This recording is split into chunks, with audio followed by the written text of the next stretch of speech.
In most of the battery tests that are now set up in psychology, the Rorschach test is included.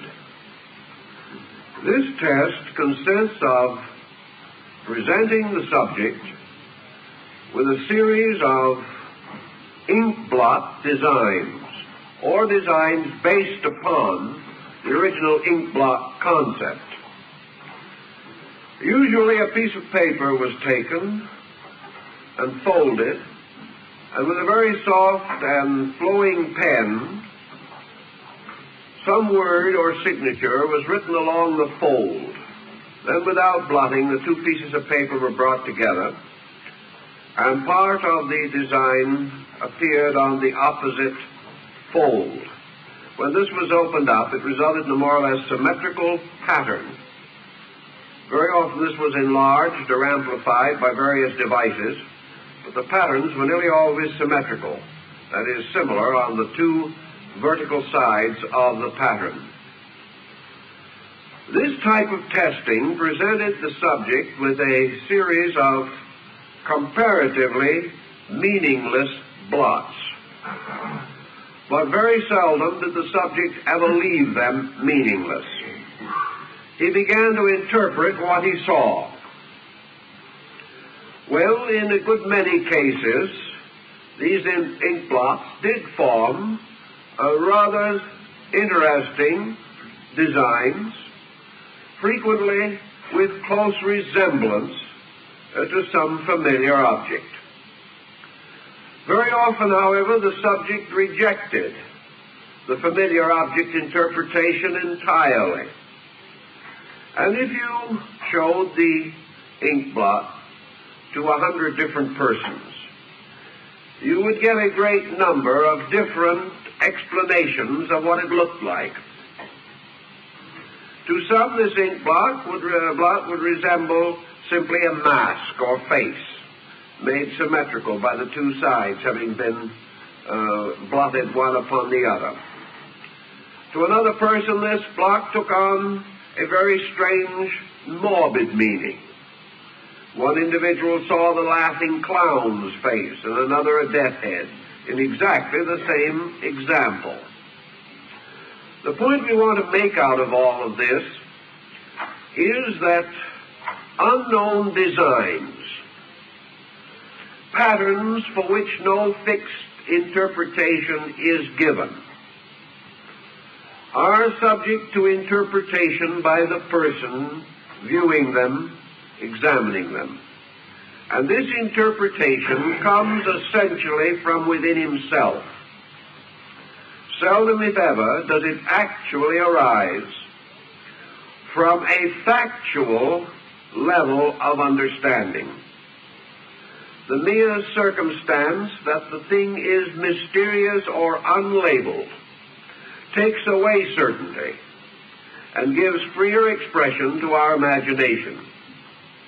The person looking at the Rorschach ink blot is quite aware of these certainties or these circumstances. He is not likely to be greatly deceived. He knows he is being tested. And if he is entirely honest and wishes to cooperate, he will describe the figures or designs which are most apparent to him. Not long ago, an art exhibit was held in one of our communities of rather, I would say, not too good art. Those who came to see it were invited to make their selection of the best picture, write it on a slip of paper and deposit it in a box, the purpose being to get some concept of public taste, or perhaps to influence the final balloting for an award that was to be given. When the ballots were examined afterwards, of the hundreds of persons that had come in to see this particular exhibition, the choices were so diversified that someone had considered each picture as the best. No one asked which one was the worst. It would have produced exactly the same type of circumstance. to someone, each picture would also have been the worst. In the understanding of this, we therefore have to realize that what we call taste may not be merely a gracious standard of psychological understanding.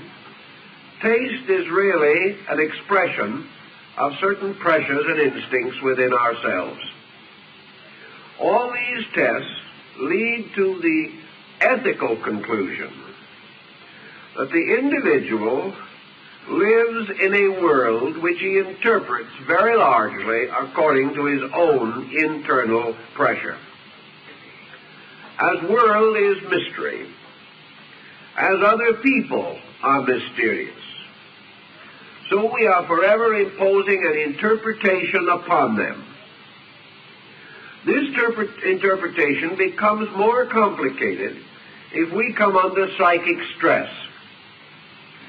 The most obvious, normal thing to do in the Rorschach testing or in any other test is that the person should see the object in its most obvious and evident shape and form.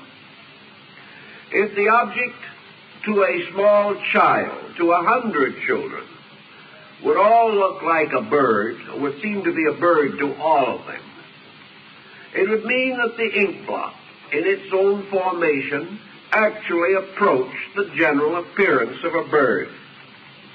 It would be the natural conclusion, the obvious conclusion.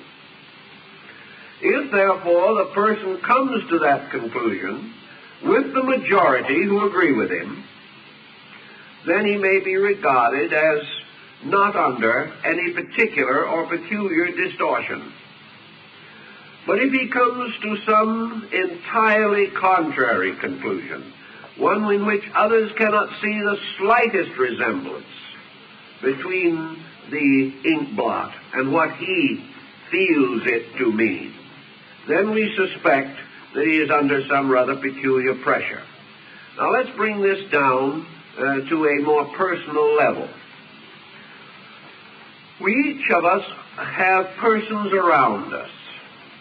Each of us also has unfinished business on various levels of conduct.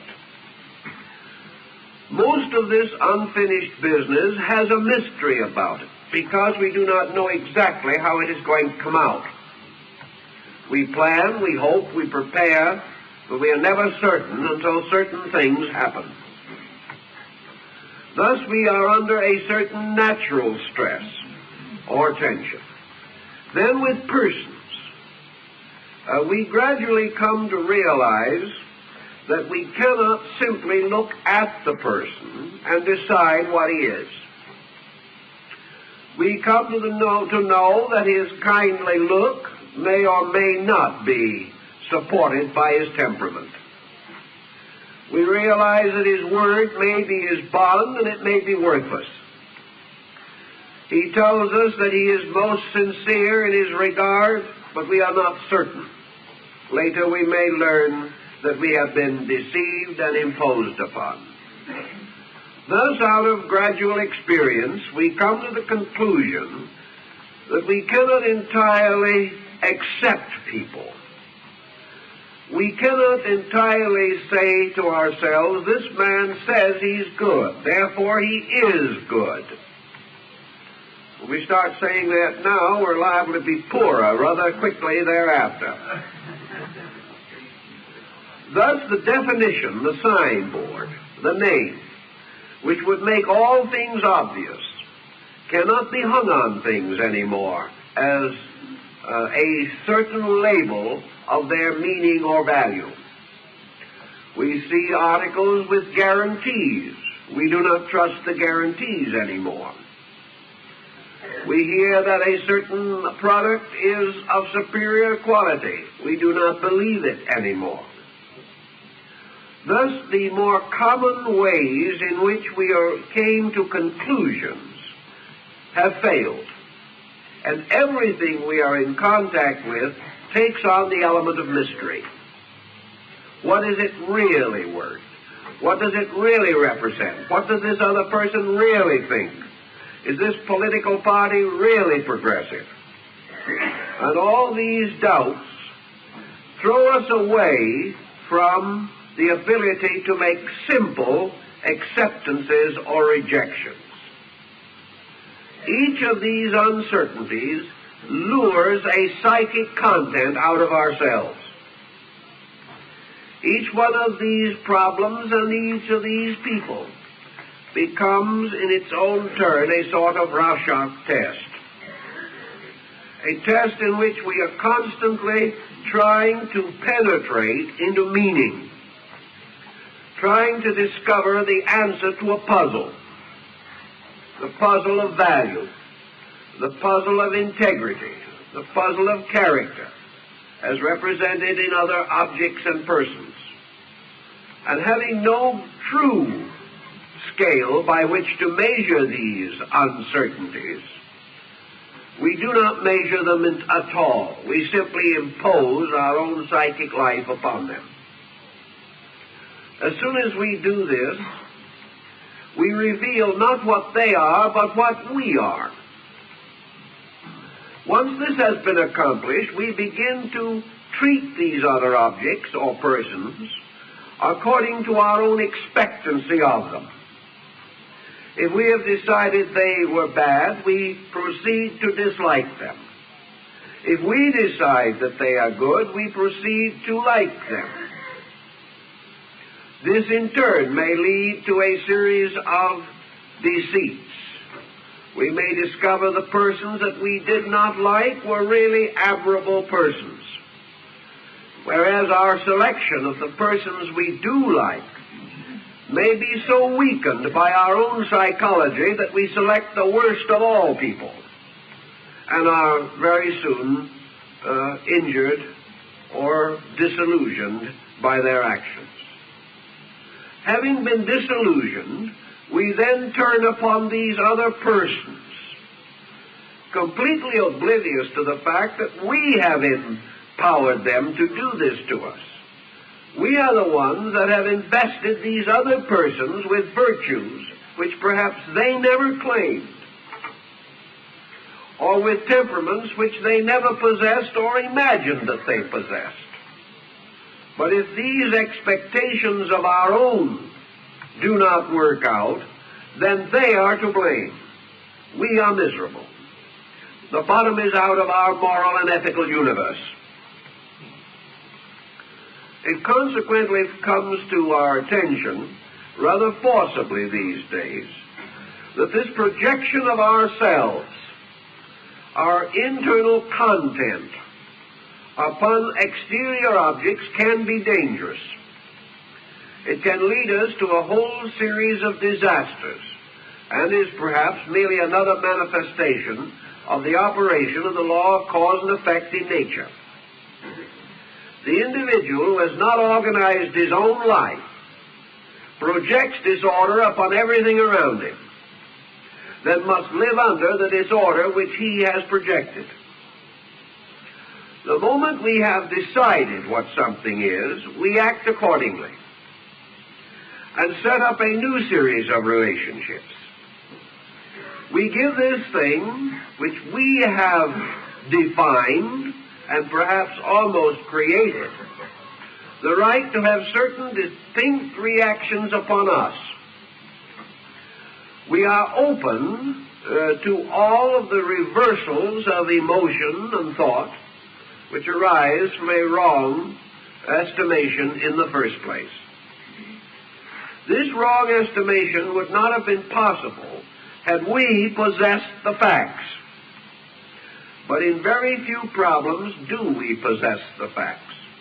What we call a fact is our own interpretation of the subject. The person reading one of his own designs into a Rorschach ink blot is perfectly certain that he has read into that its real meaning.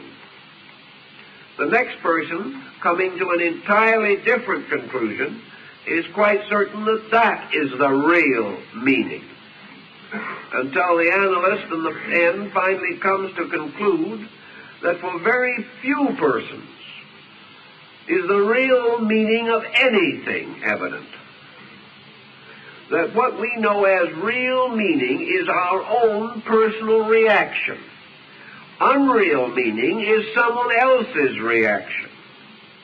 This reaction is obviously false because it does not agree with ours, and ours is real.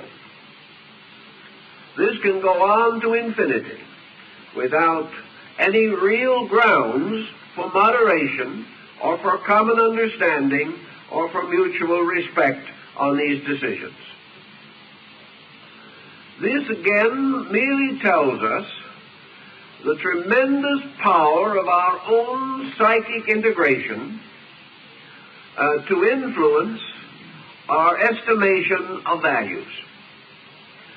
It does not mean that this integration actually causes us to change anything else.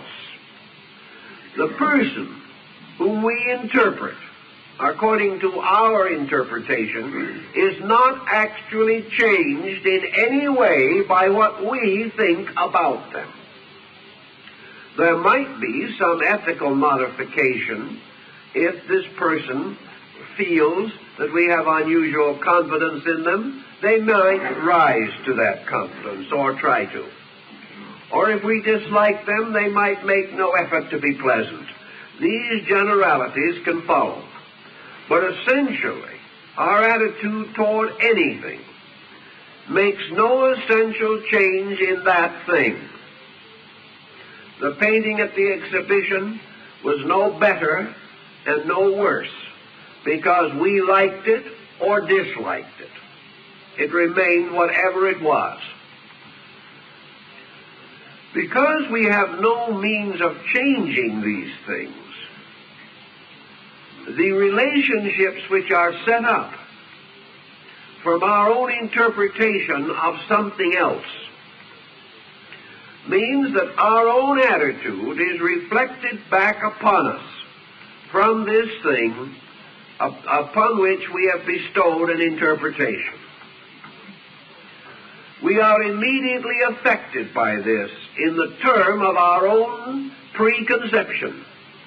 It must be what we expect it to be. And the most terrible disaster of all is the discovery that our expectancy is wrong. This strikes us at the root because it assails our own egoism. The idea that we could be wrong is so abhorrent to us that we will use every device possible to relieve ourselves of this morbid possibility.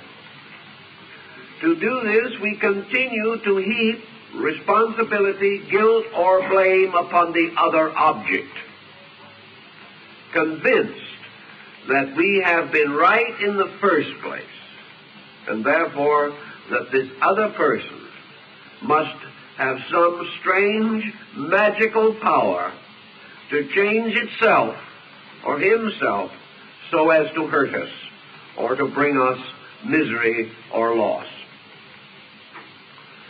If this is a fact, and we know that it is a fact, the greatest of all of the Rorschach ink blots that we have to work with is the world itself, the universe, the atomic age, the pressures of industry, our continual impact with things that are pleasant or unpleasant, our interpretation of radio and television programs, our interpretation of music and art, our interpretation of the newspaper, of crime, of all kinds of activities.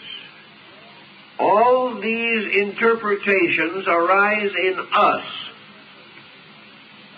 And while there are certain moral truths involved in all of these problems, it is surprising to the degree that we can completely overlook the facts. The person who is under any psychic pressure or tension has a tendency to evade facts, because the end of all fact is to bring our lesson back to ourselves, and that's where we do not want it to be. So we have a skill, an incredible skill, in justifying our own misinterpretations of the things that happen to us. We justify by means of a certain dishonesty in our own natures. And wherever there is psychic pressure, there is some degree of dishonesty, conscious or unconscious. The individual who is under tension simply is not honest.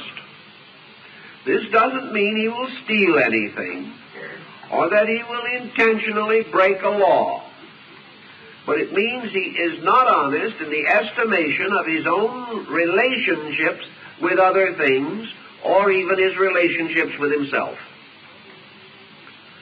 The moment we find pressure, we find antagonisms, we find criticism, we find antagonism between ideas, which is just as difficult as between persons. We find conflict and prejudice. We find intolerance.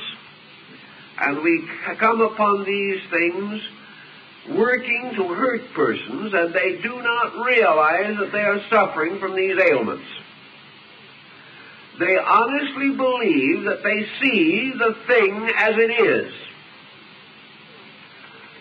Now, if you were to go to a series of battery tests on something, and you took 10 tests to determine, for instance, a degree of natural optimism, and if in these 10 tests, in each instance, your interpretation followed a pessimistic trend, in other words, if you always saw a negative in a symbol, if a symbol always became a cause of fear or regret or doubt or antagonism or depression, and you went through this battery of tests and came to the end of it, you might say to yourself, that's rather funny. Here are all kinds of things that really have no meaning in themselves at all, and they all look unpleasant to me. You might even say to yourself, I'm beginning to suspect there might be something wrong with me. It's conceivable. Because this is such a nice, neat little scientific package, I have no way, essentially, of evading the fact that I've come to very negative conclusions. But if the same person out in life, going through the years, comes to 1,000 negative conclusions over in the period of entire lifetime, and lives the whole of his career emphasizing negation and cheerfully overlooking anything good, it doesn't occur to him that there's a thing wrong with him. It's just the fact the world isn't as good as it used to be, and he wishes he had those good old days 40 years ago, and he forgets he was just as miserable then. But because now it is no longer in the laboratory, and it's out in life, and it's with people and objects and a kaleidoscopic mingling of values, he no longer considers it likely that his own vision is astigmatic in any way. Now it is just the fact that life is that way, just plain miserable. He should take a hint from others, for he sees around him every day persons going through the same general types of experiences that he is going through. They do not seem to be miserable. At least some of them do not. He finds persons enjoying things he dislikes. This has no general effect upon him. These other people simply have no sense, or they have bad taste. It's still the fact that he is a really serious fellow. He's thought it all through carefully, and he's come to the conclusion that everything is wrong. And if you try to tell him to the contrary, you are wrong, and join the great circle of things against which he builds defenses. Out of all of these psychological testings, therefore, we come to certain general, common, human facts, which can be a great deal of help to us. Suppose we also now say that the person who sees things wrong all the time has to have something negative inside, something terribly lacking in normal optimism. Let us also say that the person even becomes aware of this, but he sort of sits down, opens his hands in his lap and says, what can I do about it? How can I change the fact that this is the way it really seems to be? Everything I come in contact with proves again and again that my worst suspicions are correct. You can sit down and talk with these persons, and sometimes, in a few instances, where you have one of commanding intellectual ability, you may be able to convince them that it has been a bad matter of perspective, that they simply lost sight of the values in things. But you can seldom, if ever, talk a human being out of a good, solid emotional despondency. Not only is he unwilling to change, he is unable to change. His very despondency has destroyed his own psychic power of recuperation. And if you finally do convince him that he is wrong, then he collapses more than ever. And he may turn to you with the saddest of all expressions and say, well, if I'm wrong, then I've always been wrong. Now I've wasted a whole life being wrong, and I feel worse finding this out than I did before. You can't win against a good, solid, negative determination to be miserable. Yet if you ask these persons if they want to be miserable, they say, of course not. Who does? We want to be happy, but we can't find anything that justifies our hope that we ever will be happy. And then will come perhaps the unloading of the sad story of the dozen or half dozen disasters in life by means of which our hope for happiness has been destroyed. Yet we have to go on living, and the problem of continuing in a state of perpetual misery is not very intriguing or very optimistic. Persons, therefore, who have these kinds of problems sometimes have to enter into a little conspiracy with themselves about their own problem. What we feel, how we interpret, how we react, all of these reflexes, to a measure at least, depend upon a psychic chemistry within ourselves, a chemistry which assumes alchemical, mystical proportions. We are not of the attitude which we presently hold because of one faculty, one emotional instinct, one habit, or one degree of understanding, or even as the result of one problem.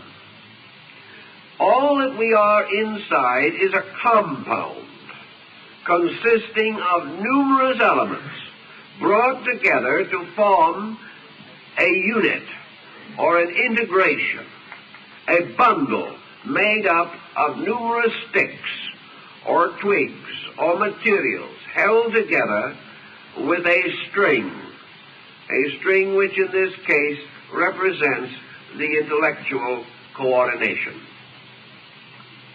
Being therefore of our present mood, because of a confusion of complicated circumstances, it is almost useless to head into this mood, decide that it is wrong, and resolve to defeat it if it requires our last ounce of energy. It will, and we will still not be victorious. If, as we are beginning to recognize pretty seriously nowadays, this person who does the judging, who passes judgment upon the forms presented by the Rorschach ink blots, if this person was one faculty, one power, one emotion, one point of view, we could head into it hard and perhaps break through it and relieve the pressure. But this pressure arises from as many mysteries on the inside as the reaction arises from mysteries on the outside. The person going down into himself does not find a hard core of pressure.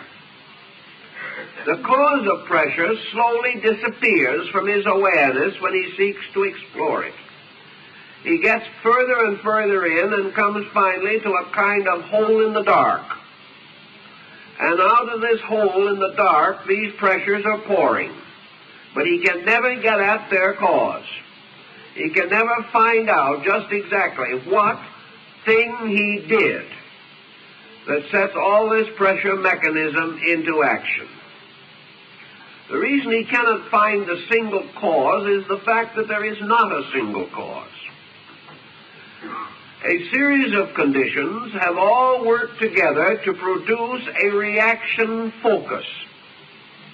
Now, this focus, in its turn, may be affected by single causes. The individual going out in life seeking to build a home may have a marriage with a person whom they were emotionally drawn to, and in 3 months the marriage is on the rocks. Now, the marriage going on the rocks and the circumstances relating to it can cause an obvious center of pressure. This center of pressure may in turn result in fear or resentment and cause the person's emotional life to be upset for the rest of his present embodiment. This can happen.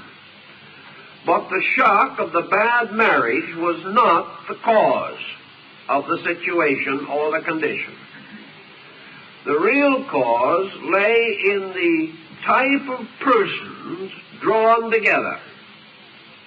And this drawing together on a certain level arose from the pressure integrations of the involved individuals. The bad choice in the first place, perhaps against the advice of those who knew better, perhaps even against the recognition within ourselves that it could be a mistake, perhaps inspired by an ulterior motive, a girl simply wanting to get away from home, perhaps one looking for only economic support. Any one of a dozen ulterior motives can do it. But behind the bad marriage, there was bad integration.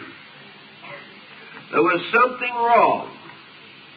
The marriage itself, going bad afterwards, results in a new chain of circumstances. But the original cause was much deeper than an incident.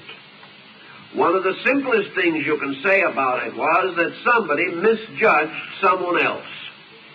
It was a mistaken case of judgment. And a mistaken case of judgment in this type of problem is too often this same thing that we have mentioned. The individual simply seeing himself reflected from another person.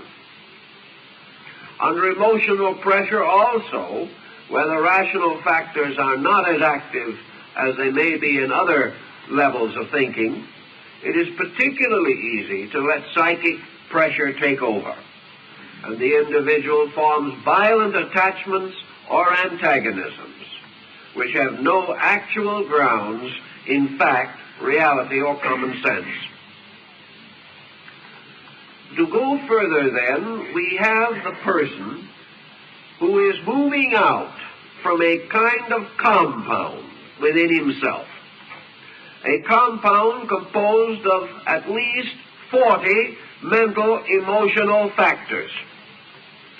In addition to these, numerous other hypermental factors, going far back and deep, about which we have very little knowledge today. But suddenly out of this entire compound comes the personality to which we conveniently attach the label Joe Dokes. So we meet Joe, and Joe is just a good fellow. Joe is this kind of a fellow and that kind of a fellow. Joe is a fellow that if you treat him pretty decently, will treat you pretty decently. If you kind of agree with him most of the time, he will agree with you once in a while, which is considered liberality. Joe has got a quick temper, but he gets over it quickly. He's a bit of a worrier, but naturally rather cheerful. He likes to work, not very hard, but he will still make a living if he has to. And out of this whole situation comes this sort of general compromise personality, good old Joe, who is like a million other good old Joes. So we come along with this person, and we try to say that this part of his temperament is weak, that part of his temperament is weak, and one of these days he may meet up with some kindly lady who will try to strengthen all his weak points and weaken all his strong points. This is in order to make something really worthwhile out of poor old Joe. So life goes this way, but where are the roots of this thing? They're not in this good old Joe estimation that we have. They go very far back into the most atavistic recesses of existence. They go back to the earth and the stars and the air and all of these things. The roots of this problem are far deeper than we can ever reach. And if it's hard for us to ever understand Joe, it is harder for Joe ever to understand himself. So we come upon him and his problems, and the idea that he is simply a piece of paper with a pattern on it which we can erase and put another pattern in its place is wrong. It is not this way. Nor is it a pattern in which we can say to Joe, this particular habit of yours is doing you no good, why not cultivate one that will do you good? So he sincerely tries, and he's more miserable than he was in the first place. The pattern is so complicated that whether it is our own or someone else's, there is no direct head-on attack which will succeed in actually varying or altering the basic temperament of the person. Now, the person can have many temperaments, but they can be divided perhaps into three general classifications. He can have a temperament that is essentially cheerful, in which good cheer will be victorious over dilemma. He has an essentially melancholy temperament, in which things will always seem a little dark or dismal to him. And optimism will be a very difficult attitude which he cannot maintain continuously. Then there will be others, a third group, which seems to be a sort of middle group, in which things that happen have very little apparent effect at all. This person can live long and learn nothing. He can go through all kinds of experiences and not become aware of any pattern in any of them. And he may be sufficiently superficial so that to him nothing becomes very good or very bad. To try to get at this, then, means a very careful estimation of our own character and a determination to approach it not head-on to a difficulty, but in the realization of this compound problem. A compound is totally altered if any of its elements be changed. And a compound is something in which you do not have to destroy the compound to change it. Any change alters the compound. And if the compound is made up of 100 elements, and you change one of these elements, the other 99 remaining the same, still the compound is changed. This is a very important point, it seems to me, in working with people. We have tried to make great big plans. We have set out patterns and procedures. And we say this individual should start by taking hold of this problem or that problem. So we try to indoctrinate, and we try to encourage, and we try to enlighten. And things go on very much the same, because every person is defensive in his belief that whatever he believes is so. And while he may be forced to admit that his judgment isn't the best, it's hard to get him to admit that a painful experience was not painful. He will tell you he knows more about it than you do. It happened to him. If, on the other hand, you can begin this problem with dispositional subjects of breaking through the shells of compounds, helping them to be reorganized on other levels. Now, you may be reasonably satisfied with your own temperament. It may be getting you by fairly well.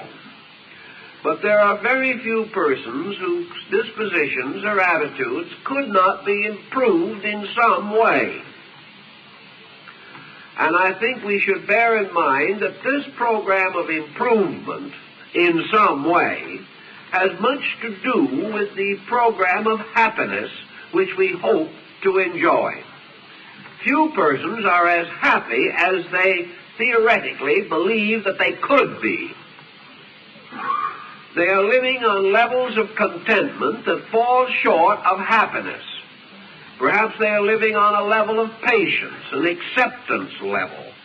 They are not doing what they want to do, but they're trying to be grateful that they're getting by. All such persons could certainly be happier if they went to work on the matter industriously. Also, we have a certain area of defense against certain areas of pressure. An individual who is an habitual liar, for example, has a tremendous defense. He has been called a liar so often. He has called himself that in the quietude of his own thinking so often that he builds an almost impervious capsule around the entire pattern that is causing the trouble. He will fight to the death to prevent anyone from breaking that up. Not consciously, maybe he wants to recover, but it is like a very sore place on the body. And when the physician tries to rub that sore area, we tell him not to rub too hard. And the discomfort that arises from attacking a fault at its very core is too great for most people. They begin to wince, and they don't go back to the physician again if they can help it. So it is much easier not to make this head-on rush into a difficult pattern. So if you have within yourself any character defect whatsoever, of course I realize that here we're a pretty perfect group of folks, outstanding in our attainments. But if there is a vestige, a residual atom that is not quite as it should be, why, there's always something we can do about it. Forget this entire head-on into gloom. Forget the fact that everything wrong has happened. Don't try to tell yourself all the time it was just your fault. That won't do it either. You can get so hang-dogged in the presence of yourself that you hardly want to keep on living. Forget it all for the moment and begin to think of how the chemistry itself can be changed.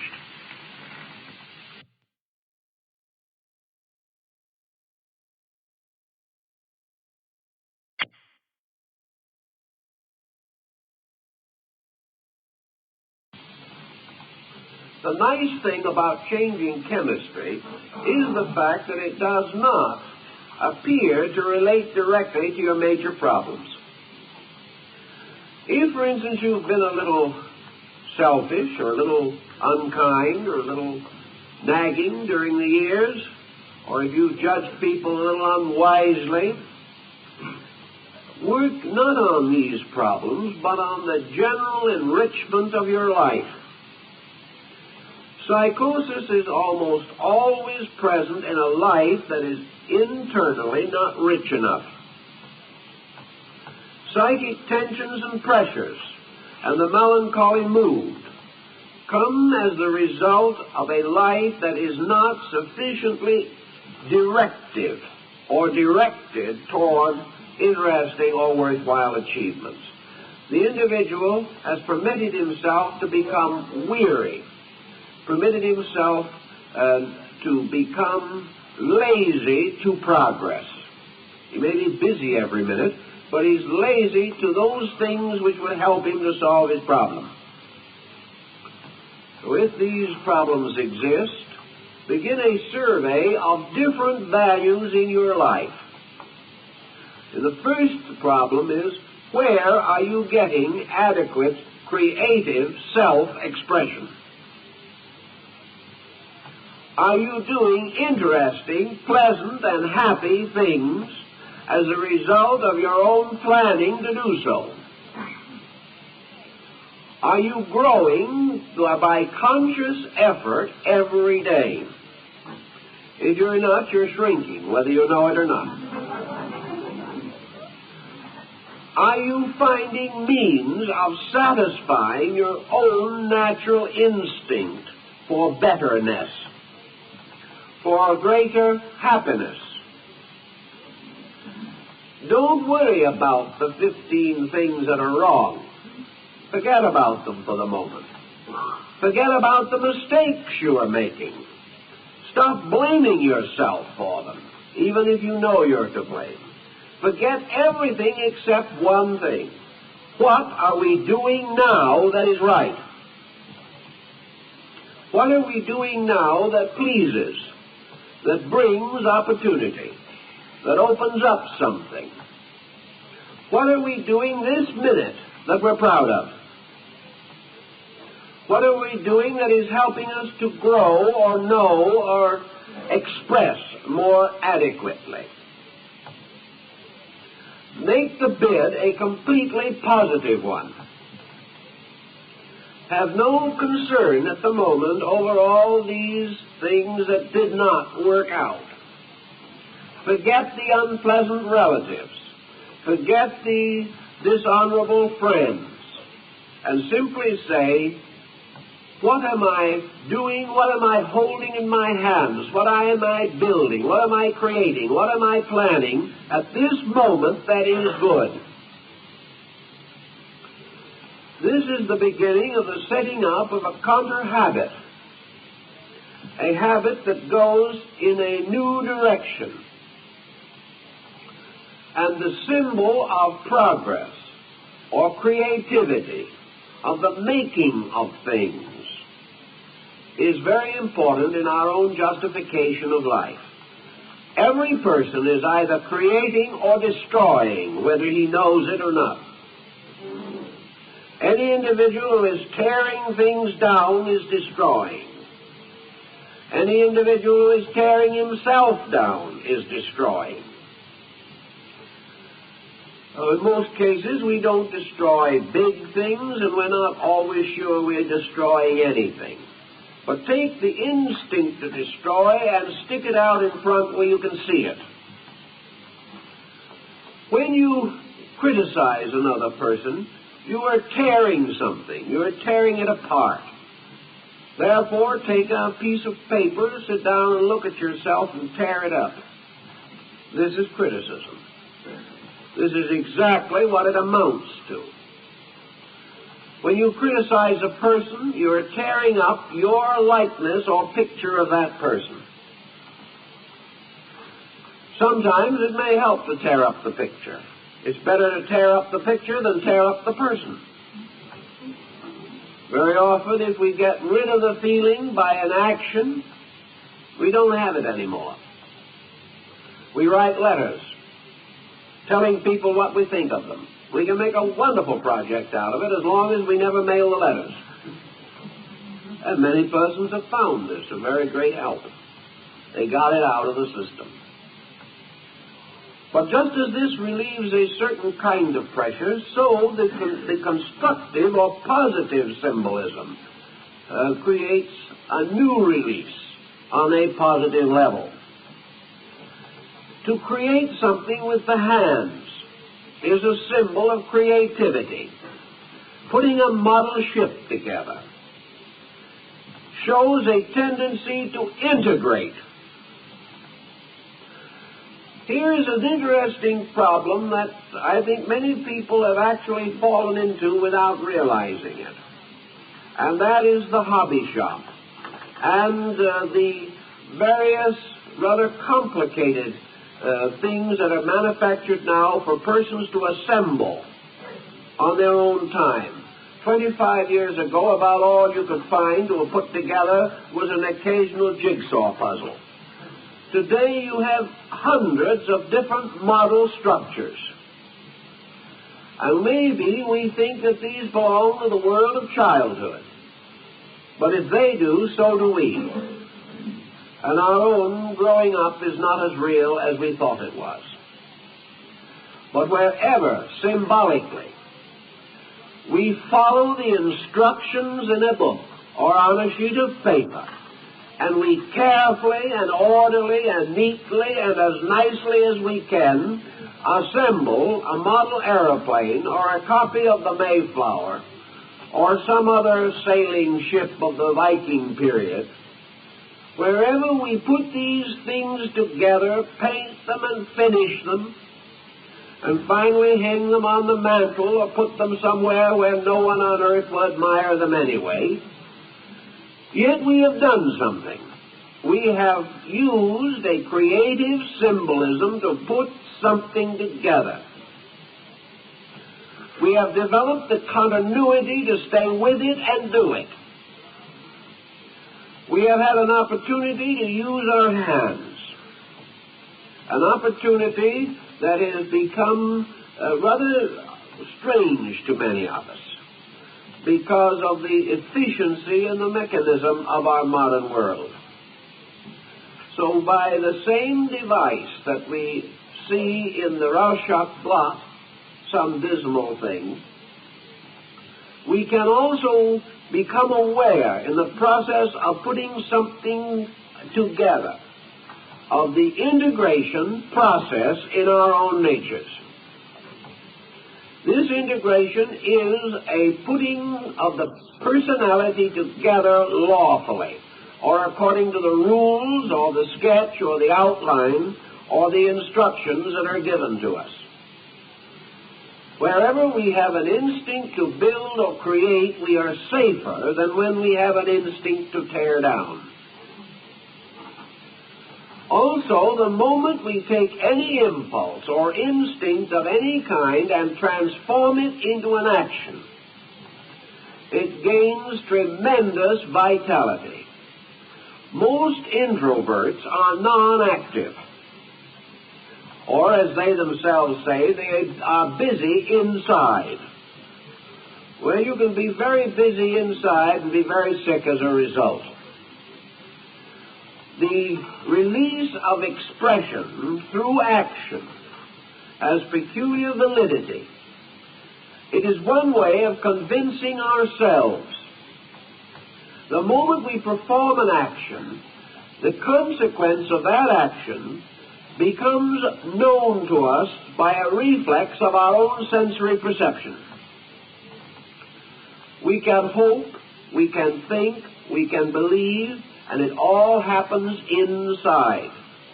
It does not cause a stimulation in the sensory perception gamut. But if we are determined to transform an idea into action, we go out and we do something. We decide, for instance, that we will draw a picture. So we take pencil in hand and we draw the picture.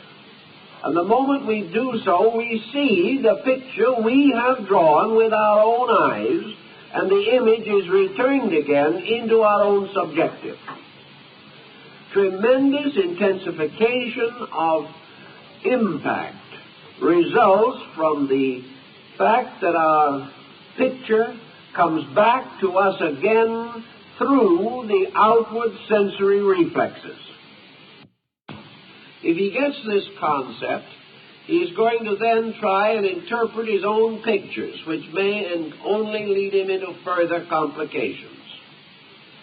What we are trying to imply, rather, is that just as we arrive at certain conclusions which we do not rationalize, but which cause us to get into trouble, so we can arrive at certain other conclusions which we do not rationalize, but which will get us out of trouble. And the grand pattern of these is so simple that almost anyone can recognize them. Namely, that these patterns must not offend us, that they must advance our creativity, our ingenuity. They must create interests which cause us to want to finish them. And having so accomplished, perhaps lure us on to do more of the same. As we change in many ways, or in any one of many ways, we observe that the psychic compound changes. One healthy interest may affect a complete personality complex. One new attitude, not relating directly to the problems we are suffering from, may help us to cure those problems. The development of a hobby may reintegrate a totally unbalanced life. The individual never attacks any of his vices. He simply finds something constructive and interesting, and the vices starve to death, which is the only way to get rid of them. This means that in broad formula, remedy is always an outgrowing of the ailment. And the outgrowing of a negative attitude is rather easy because there is really no direction you can move from the bottom except up. When you get down as far as you can go, that's it. There is only one other direction. And as almost any action will represent growth when confronted with the opposite of no action, we find a wide variety of possibilities and opportunities offered to us to improve a situation. Always try to compensate for an intensity by a constructive action that takes our mind off of the intensity. Someone will say, well, I'll never get my mind off of this intensity. This one is really something. And we will watch them fight to hold their mind to that intensity. And sometimes you can't get it off.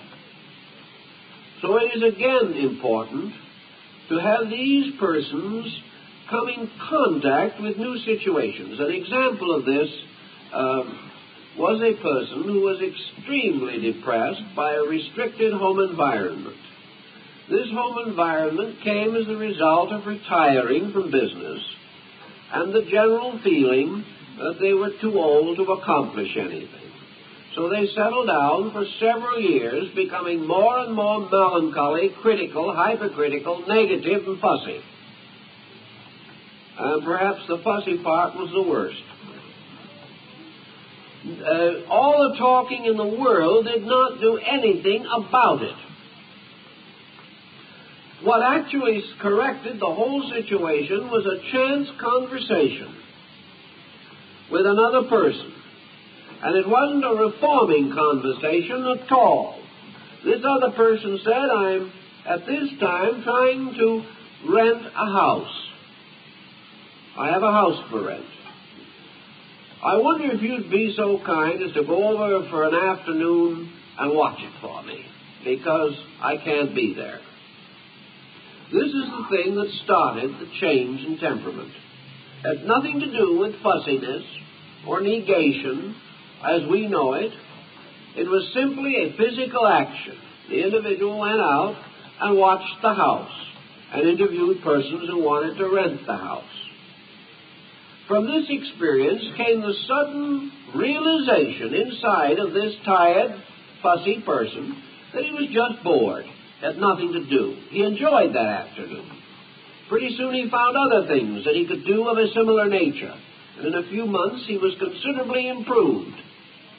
He had by accident hit upon the answer, namely that he needed something to occupy his mind and time. He couldn't figure how to find it himself, so it was shown to him. And having once experimented with it, his enthusiasm increased, and he worked out a program. So this friend, wanting him to sit around and rent an apartment, attacked the foundations of a rapidly developing melancholy and broke the pattern. So all kinds of things can break these patterns. About all we have to do is expose ourselves to some kind of a program of improvement.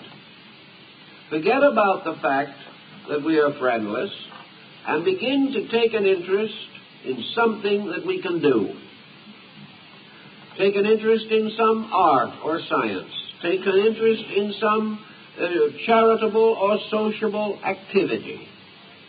Don't try to attack the negative area. Leave it alone and build positive activity. Now, many persons believe that they can philosophize themselves into a state of grace.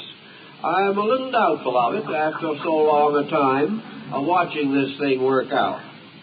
I do not believe that anyone can read himself out of a neurosis. First of all, he won't, because he won't read the right books.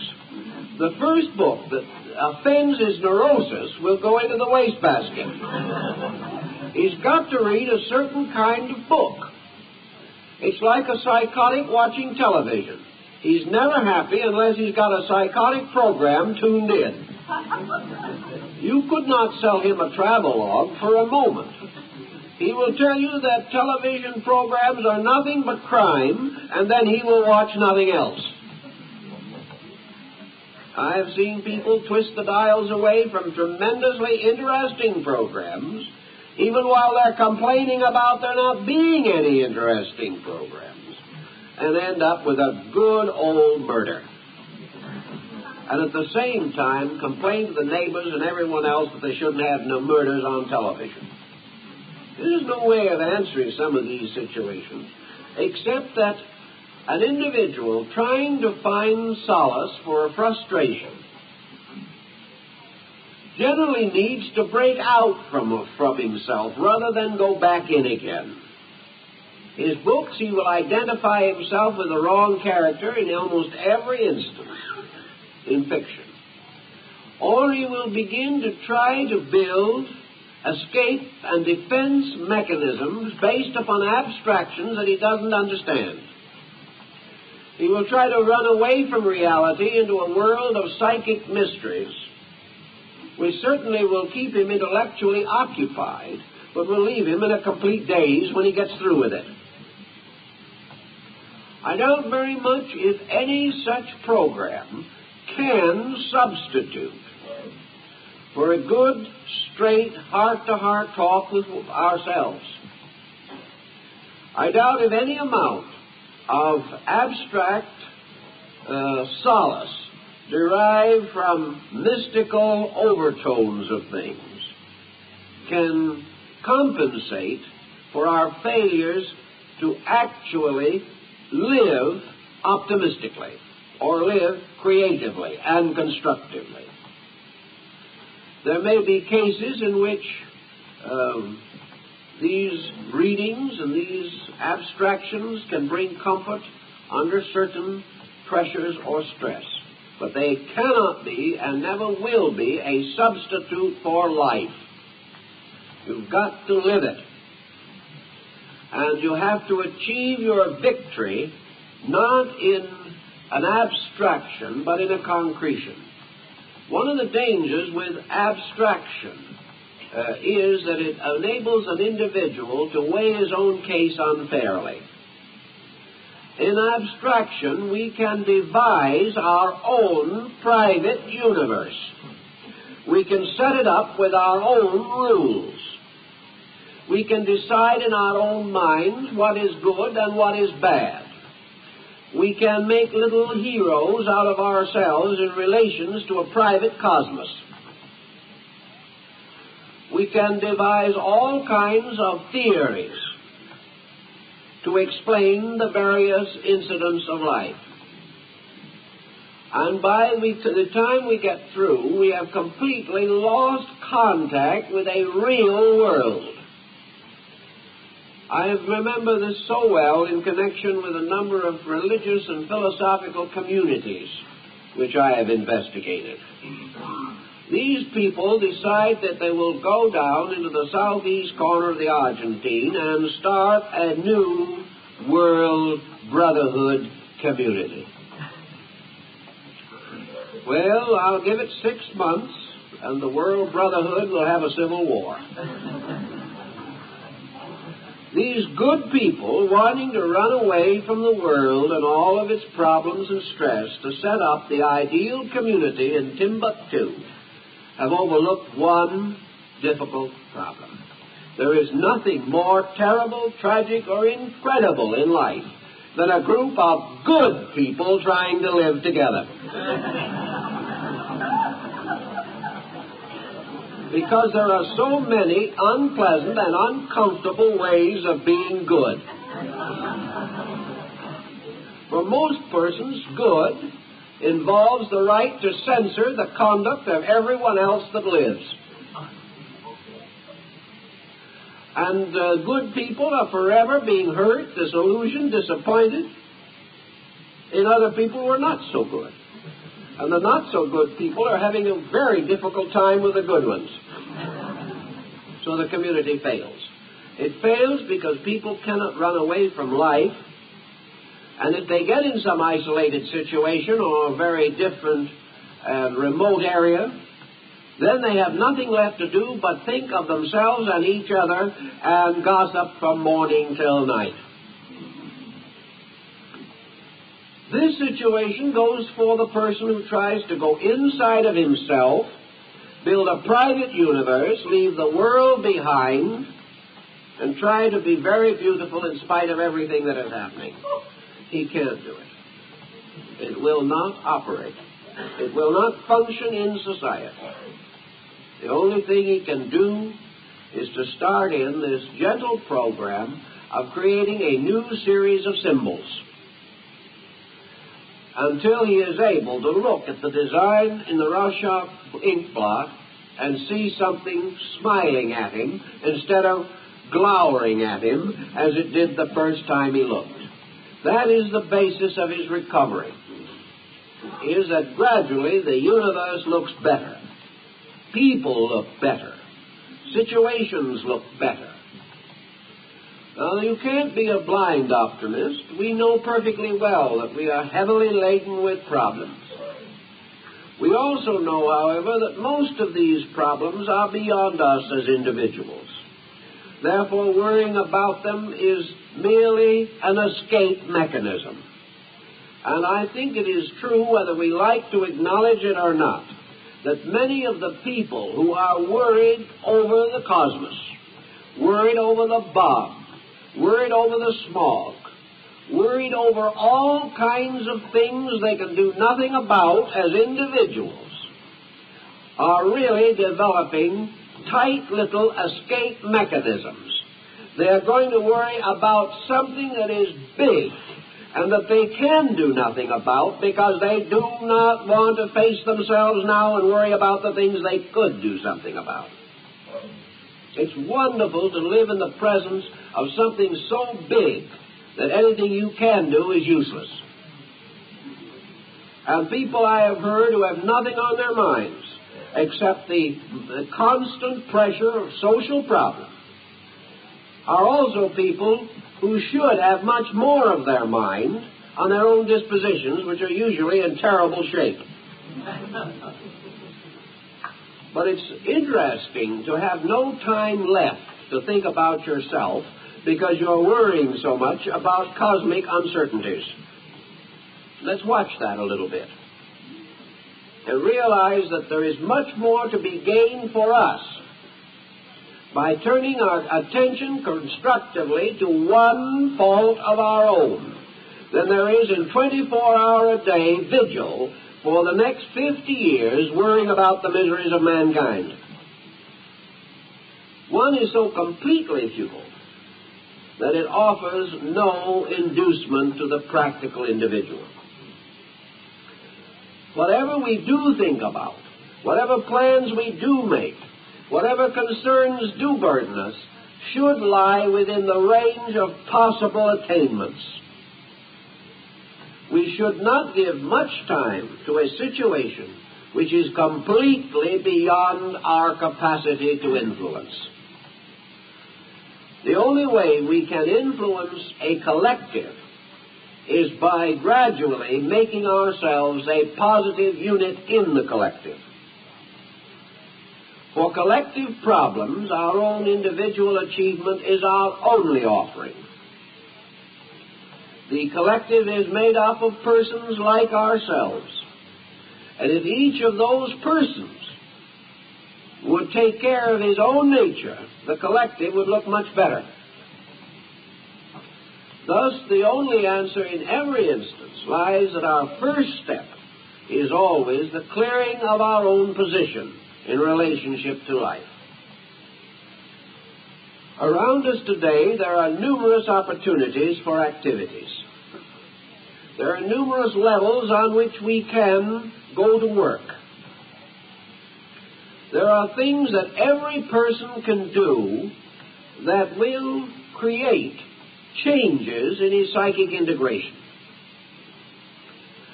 Most of these changes arise from self-improvement. Therefore, sometimes it is necessary to take a look around and see what can be done in this direction. Almost any form of advanced knowledge gives the person an instrument of skill or of self-directive, or at least of constructive interest. I know friends who have taken weaving, for example, not because they expected to make cloth by the 100 yards. That wasn't the primary motive.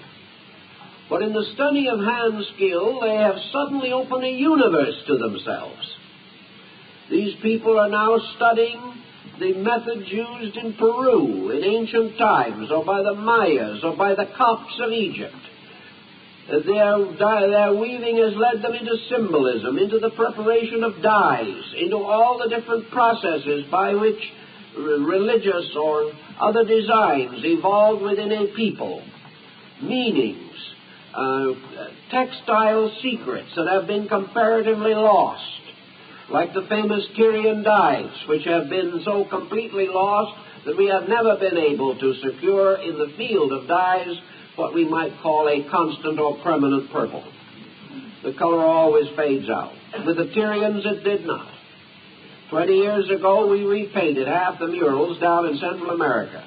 Our paint's all gone, but the paint that they put on 2,000 years ago is still there. This challenges people. Now you can say, well, the world can get along without the paint. After all, when we've got a real worry on our minds, why bother about paint? It is true, the world can get along without a hobby or without going into these things, but can we? It is far better for us to be exploring the origin of primitive dyes than it is to be quietly and relentlessly killing ourselves with negative attitudes. We need an interest. Actually, it is hard to determine what interest is actually important. For like the Rorschach test, the only interest that is important is the one that interests us. Some people feel that they cannot afford to have small interests in a big world. They'll have to, because we are all small people.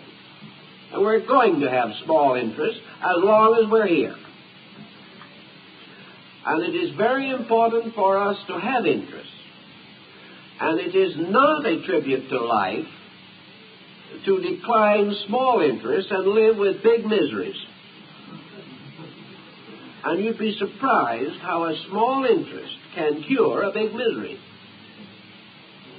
The moment dynamic is born in us, we have no longer the time for static.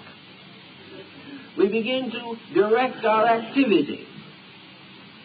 And it is also interesting, if you want to really be serious about it, the percentage of great discoveries that have changed the course of history that have been made by amateurs.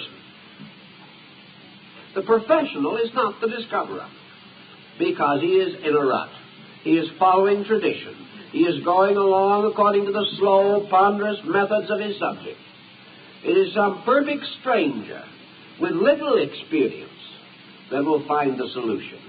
It's much like the truck that was stuck in a tunnel in New York. And they had all the experts there. The truck was stuck. It was a couple of inches bigger than the tunnel and was in terrible shape. They couldn't move it at all. Then along came someone who had no knowledge of tunnel construction and no knowledge of trucks. He looked the situation out. He said, "Do you ever think of taking the air out of the tires?" That's how they got the truck out of the tunnel. Someone comes along with an idea. And whenever we are interested in anything, we're vulnerable to ideas. Ideas that may be small, but others that may change the course of history. We do not know. But we have no ideas while we're sorry for ourselves. If, therefore, we are willing to break through, supposing we do have a life in which we see a dozen different corrections that should be made in character, just let's not worry about them. Let's learn to play a good game of chess. Let's take some interest, music, art, literature, hobbies, crafts. Let's begin regardless of the period of life and go to school again. Not necessarily trundling down the road with the books under one arm. We can do it by extension courses from universities and adult education programs. Learn things, build things. Work constantly to move knowledge forward. Many large communities where there are art galleries and museums have very splendid programs relating to art. Lectures, pictures, exhibitions, tours conducted through the museums. Today, in large communities, there are cultural events of all kinds. The individual who begins to understand the importance of culture suddenly realizes that it is not measured in pennies and dimes, it is measured in peace of soul, in the ability to become adjusted, and to have this adjustment in turn reflect in every performance or action that we indulge. So that as a result of a different internal, we are suddenly better friends, better relatives, and more intelligent babysitters. Whatever it is that we are doing becomes a richer experience only if we are richer people in value. And the tremendous cure for all faults is this enriching of life. Now, some persons also take the attitude that nearly all such avocational activities are expensive. That in order to be cultured, you have to be rich. This is not true. The average person wastes today more in trivia that produce him nothing than it would take him than it would cost him to plan a very well-balanced, purposed program for personal integration. This is the kind of program that will save you the psychologist's fee, to start with. Cut down your medical bills. Cut down money wasted desperately in an effort to get out of a mood, or money wasted because you were in the mood when you bought something you didn't need and didn't want. With a very moderate expenditure, an individual can develop interests that will enable him to become positive to something. Positive to something that is not personal, and that is very important. Positive to a neutral thing. In other words, it faces him with another Rorschach test. But this time it is not an ink blot, but it is an activity which he must interpret, and which in turn he is able to modify himself by his own actions. By keeping with this kind of a program quietly, but with continuity, a person in 2 or 3 years can completely reorganize their psychic focus of organization. They will find they become interesting people that others are glad to know. They become interesting to themselves. I know a case in point that is very much to this situation. A man who had insomnia came to me not long ago. He said, if I can't get to sleep at night, I'm just going to blow my brains out. I simply can't stand this insomnia any longer. Lying there hour after hour and not sleeping. Well, it was pretty bad. We did what we could to help him. A few days later, another man came in. We were talking about something, and the question came up, how do you sleep? Oh, he said, I don't sleep much. I guess I have what they call insomnia, but, it doesn't bother me at all. It just gives me more time to think about the things that interest me. Difference in attitude. Well, the fact of the matter is that anyone ought to be able to lie awake all night without a negative thought. The only reason he has a negative thought is because there's nothing on his mind. If he can use that time to advance a program, think something through that he wants to do, plan for things of the future, remember beautiful or wonderful things that have happened to him, or relive delightful and inspiring experiences,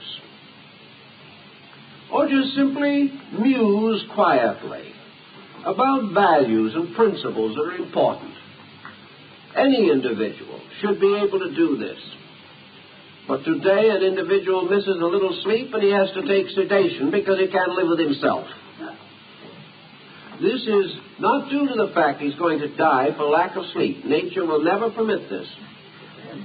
It's simply that he makes himself sick.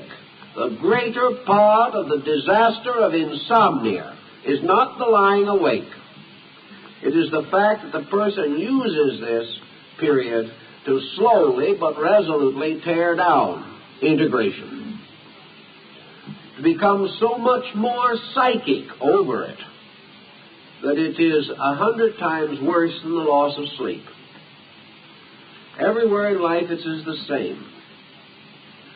So we have to work on these attitudes, nourishing them with better food, giving them a diet that is suitable to their needs. Every instinct of fear has within it the same energy that is used for hope and faith. Every criticism uses the same faculties and problems of analysis that can also give us commendation. Every bit of depression is using the same negative reaction to energy, for which a positive reaction is optimism and courage. There is only one life principle, and we are using it or abusing it all the time.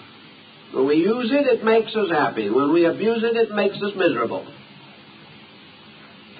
And when we are in habits that are too hard to break and too difficult to head into and just fight them day by day, we have this wonderful opportunity of forgetting about the bad ones and begin building new good ones.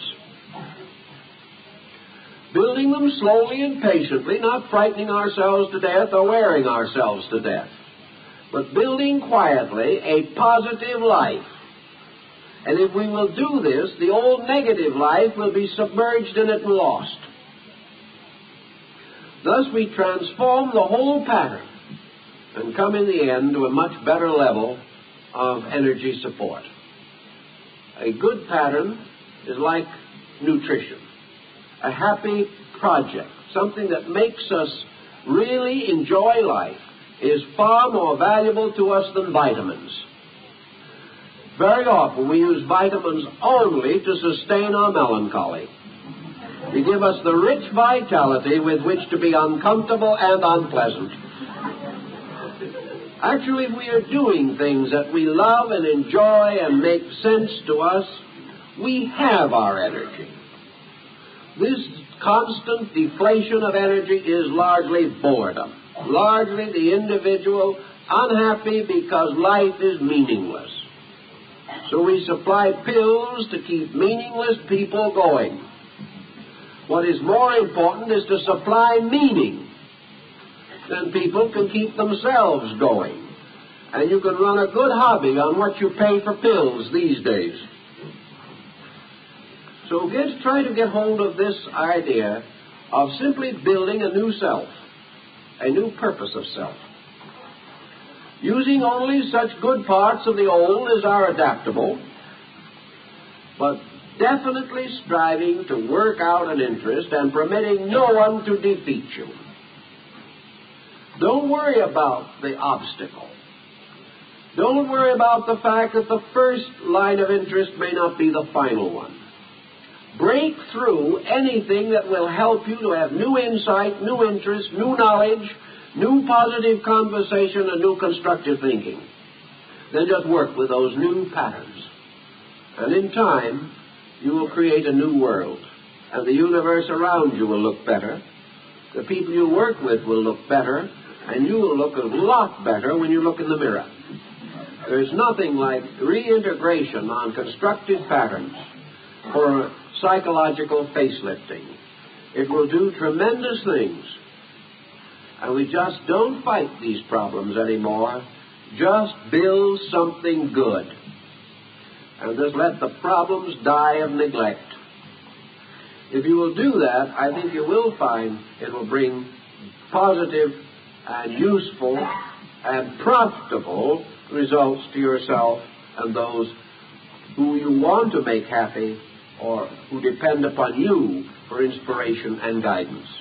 Time's up, so we have to quit.